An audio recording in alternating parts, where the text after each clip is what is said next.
I know it's great to have you join me on the podcast today. I appreciate you taking the time. I must say, when I found you on LinkedIn and what you're doing with your startup, I found it both intriguing and exciting. The idea of bringing spatial comprehension together with fun, together with engagement, it was just a super interesting space. And I'm so delighted to have the opportunity to meet with you today. Maybe to get us underway, you could tell us a little bit about yourself and what you're up to right now. Of course. First of all, thank you for having me, Tony. Also, it was a unexpected call from LinkedIn for me also. So I have a startup mobile game company called Kibibyte Games. I'm a software developer. I studied computer engineering, and I work in the industry few years. Then later, it was my last longing passion, that's computer games. I was playing computer games since age 7, first with my Amiga computer. Always wanted to be involved in mobile game, video game industry, but I never had a chance. So as a start, after graduation, after a few years, I studied also master program of game design master program. Then I met with people who have a common interest on video games. Then we were searching our way to make this happen. I mean, we want to make video games, but we didn't know how to get there. There is no investors that we know. There is no guidance that we know. We just try to make some games, and maybe as a chance, maybe we can earn money and grow ourselves. But it didn't work out in that way. While we are developing our own games, we found an opportunity in a mobile game industry. In Turkey, especially, it's a trending industry in Turkey, the hyper-casual games. Hyper-casual games are like, if I can give an example what's hyper-casual game, I can start with casual games. Casual games like match 3 games like Candy Crush, or the one you play at home with easily, like Solitaire. These are casual, easy games that everyone can play. And hyper casual games are in that perspective that more easy to understand and play. There are some more game design rules in hyper casual games, and there's a big market of it. And we met with a publisher company, and they offer us partnership, kind of. So in that way, also we found a way that we can start our own business, we can fund ourselves, and we can continue to work as a team, as always we wanted. So from that point, with hyper casual games, we started our team. Then we create our startup company with this funding, and start to walk in this way. It's an amazing space that you're in, and also it's a beautiful part of the world that you're in. I had the good fortune to holiday in Istanbul a few years ago, And Very nice. your university is in maybe one of the most idyllic positions in the world. So I can understand why you would want to study there. The idea of coming together as a team and forming a team, could you maybe talk about that dynamic a little bit, about how you and your co-founders found each other and decided to embark on taking that step from what I'm imagining was an excited conversation through to this, what is, I guess, a more formal and a more structured approach now? Of course. So yes, our university have a very good view in the Bosphorus view, and Istanbul also. Wherever, any place in Istanbul, if you are near to sea, it's always good to look at it. So about our founders, about our team structure. So we met each other in this game design, master game design program in our Bahçeşehir University. And they have a special department for video games. We have a bug kitchen. That's the concept is cooking the games in the bug kitchen. A lot of people.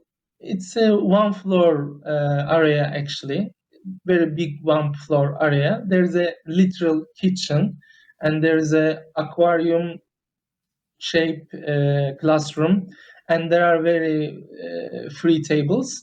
So, and also there are a lot of board games.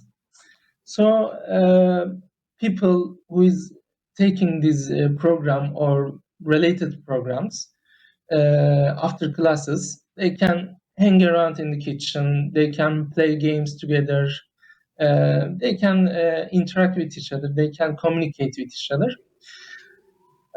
So it's from classrooms, from classes. I met with my friends, and but it wasn't the we just become friends. But in the program, also in the university, this is also very helpful. There are some game jams. So what is game jam? Game jam is game jam is most common game jams are 48 hours game jams. So for example, you start middle of Friday to start a game, and you finished at middle of Sunday. Global game jam is very good example, very good example about game jams. It's very popular in the world. At Friday, at the same time, everyone starts. There's also game team for these game jams. So on Friday, this team announced by Global Game Jam. So everyone, most of the Friday night is about thinking ideas about the team, And so you come with an idea, and Saturday or Friday night you start to develop things. And Saturday it became more clearer what you do, and you push harder on Saturday night. And some people prefer not to sleep, try to finish till Sunday morning. And we had this kind of game jams, several in a year. So at start, nobody knew each other when we started the program. But when we started work together in these game jams, it helped to know each other better, in a better way, in a project way. I mean, as a friend, maybe you can like someone, you can spend some good time together, but in a project you can see how this other person, how much they can be responsible, how much they wanted to put effort on the project. So in my first game jam, I met Sarah. Sarah is one of we are three co-founders, by the way. Me, Sarah, and Jansu. In the first game jam, I met with Sarah. I team up with Sarah. She's actually a mathematics teacher, but she also very interested in gaming, educational serious gaming. She wanted to build a career about that, and she came to this program. And I'm a software engineer. I can write codes, but so it means I'm very technical in my area. But she wasn't that much knowledge in any fields related to video games. But it wasn't stopped her. So she put effort. She designed levels for us. She showed us how much she want to be involved. So, and that's one of the things that impressed me. And with Jansu also was my very good friend at that time. And Jansu is our artist.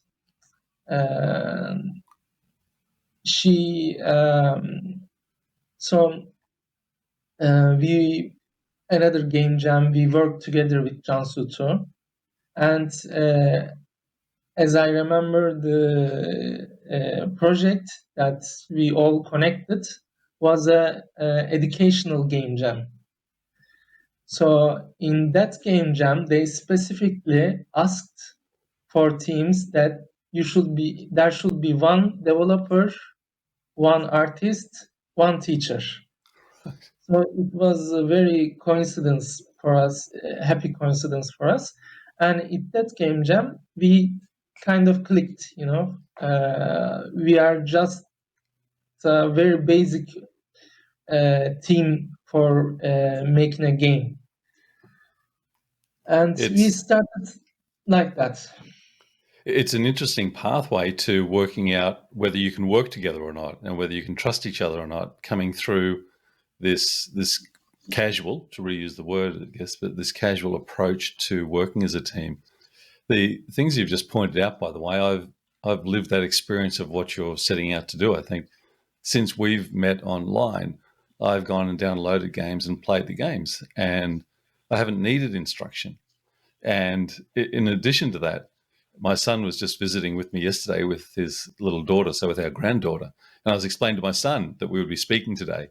And I was able to take my iPad and show him the games and explain to him. And so if that's a use case of one, of being able to identify, start, use, enjoy, and then communicate to somebody else, I thought it was quite remarkable, to be quite honest. I thought it was tremendous and very engaging, very engaging. So I think where you're headed to and what you're doing, it feels as though it's got so many possibilities.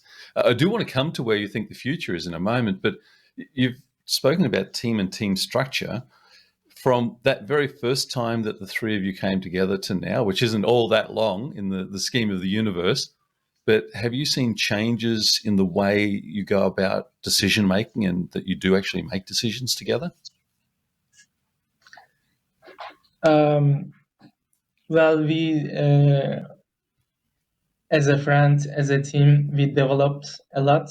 We, of course, our relationships changed a lot because after some point we were questioning that how much we are friends, how much we are co-workers or team members. So we didn't want to just look at as a business. Mm-hmm. We're still friends. We wanted to keep that. We didn't want to lose that.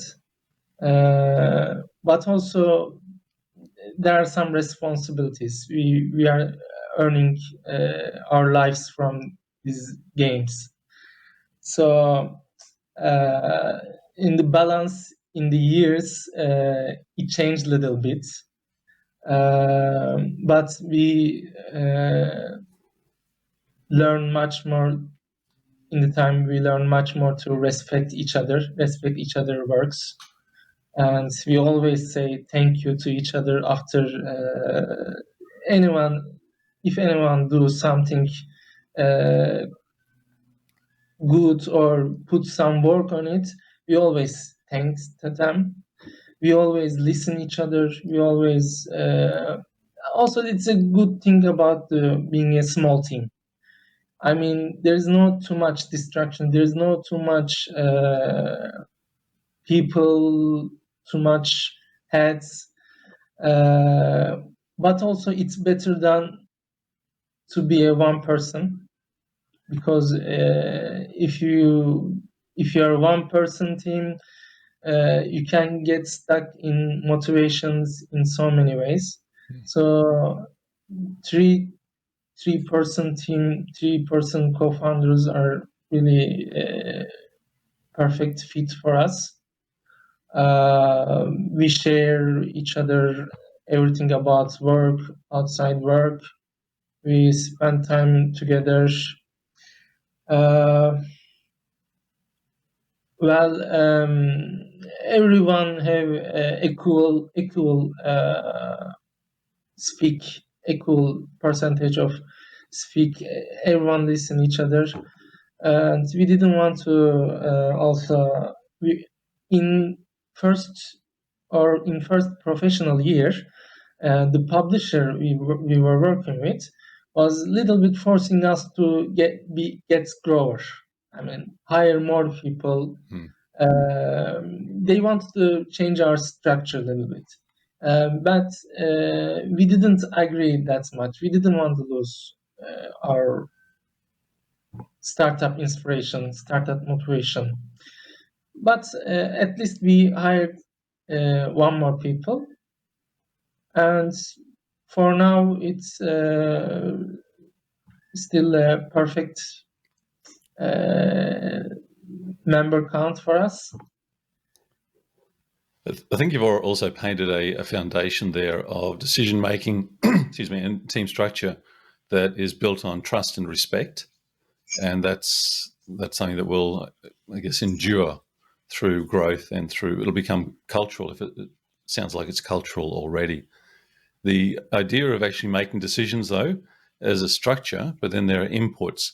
How do the three of you or the four of you bring together data and intuition into your decision making? And it might seem a little bit of an odd question, given that your start is from within a learning institution, and where data and research is obviously a big part of your life and your background. But then, as you look to the future and start to develop for the future, where do you find that blend of data and intuition to guide you? So we are working with a publisher. They are very one of the biggest game in casual games. One of the biggest game publisher in the world. So we are using their data, actually their knowledge, to guide us. But in the team, we are little bit also. Everyone have decision. Everyone have ideas, but also we are divided very goodly. So I'm a technical person. I'm a developer. I have more words on development process. Jansu is artist. Jansu have more words on art and design, and Sarah is designer. We let everyone lets each other do their work, but everyone also can say something about each other's work, because everyone know little bit each other's work, how they can do it. It is like that. And about current data, we use knowledge of our publisher. for these games. They always make market research. They bi-weekly they gave us market reports.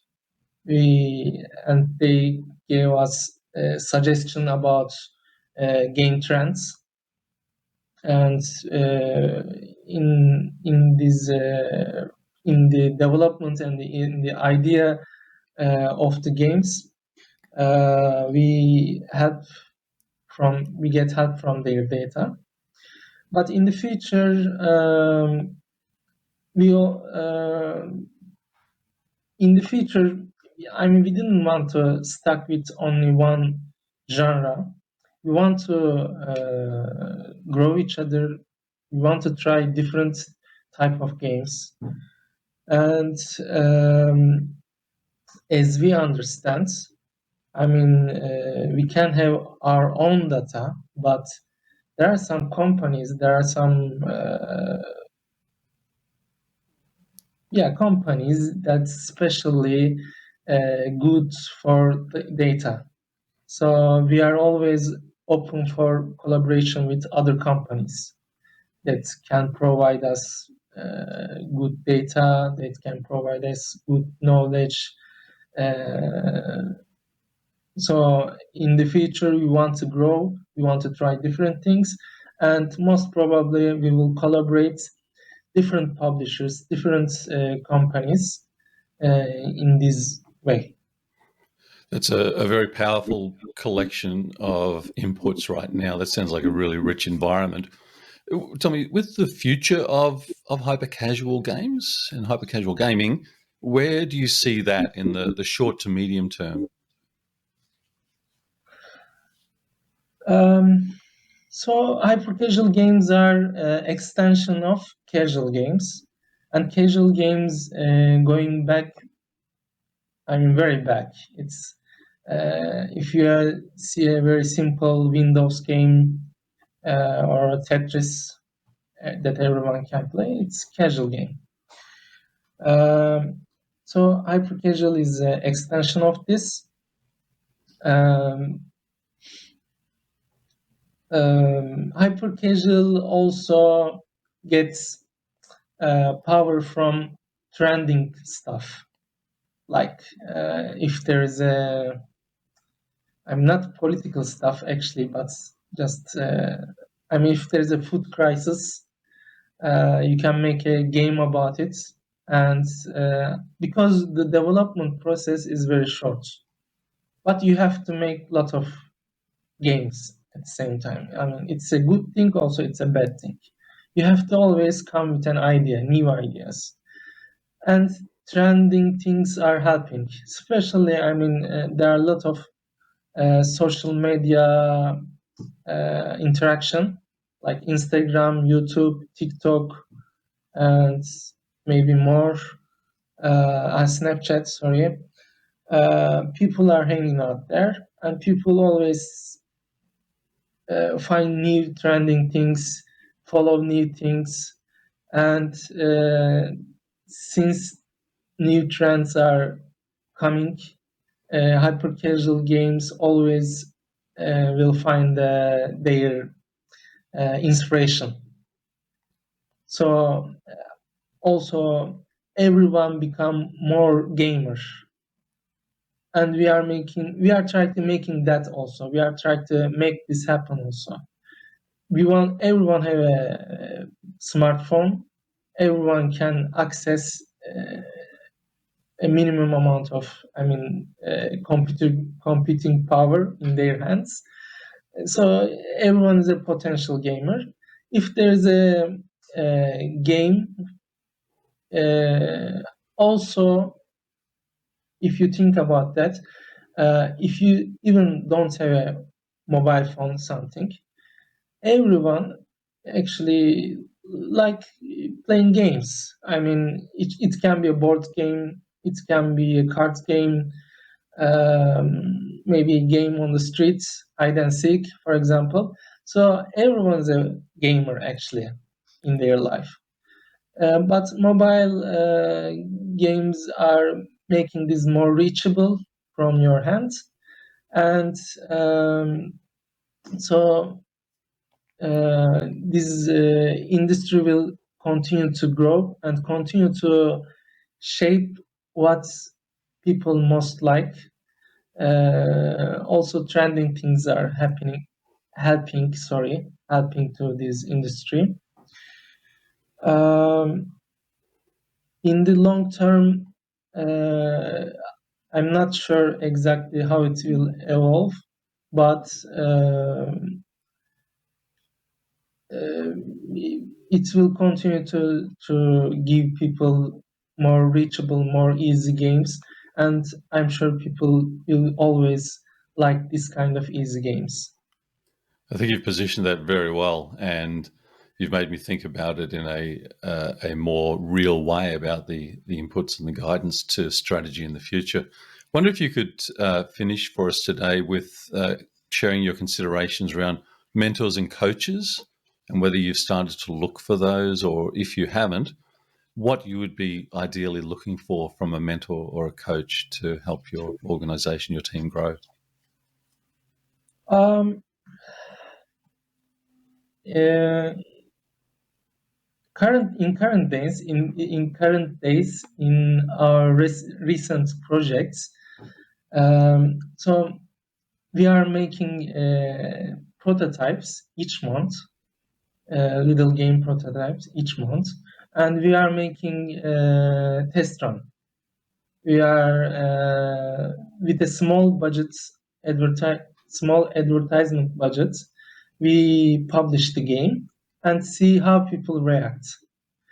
And there are some data that helping us from these advertisement results.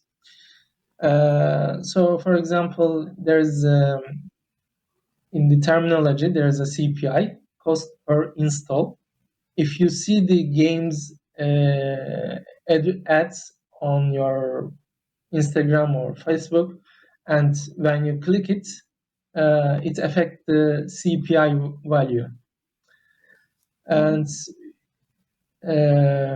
we want to make that, for example, if there is 100 people saw your ads, we want to make that at least 80 people click that ads. So ads should be attractive, but also ads shouldn't lie. I mean, if you click the ads, go to game, and if it's completely different thing, people leave it immediately.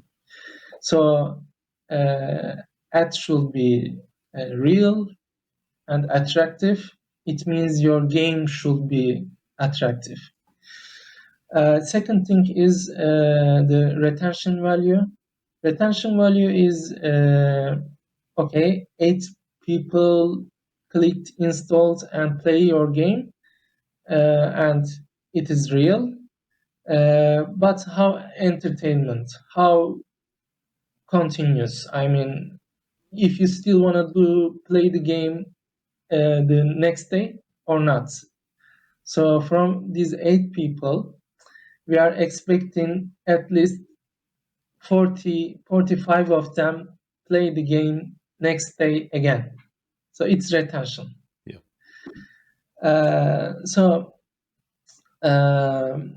On these topics, we need guidance. So, I mean, we know how to make beautiful games, attract people, but keeping people is very hard, because engaging customers is one of the most difficult things we are handling right now.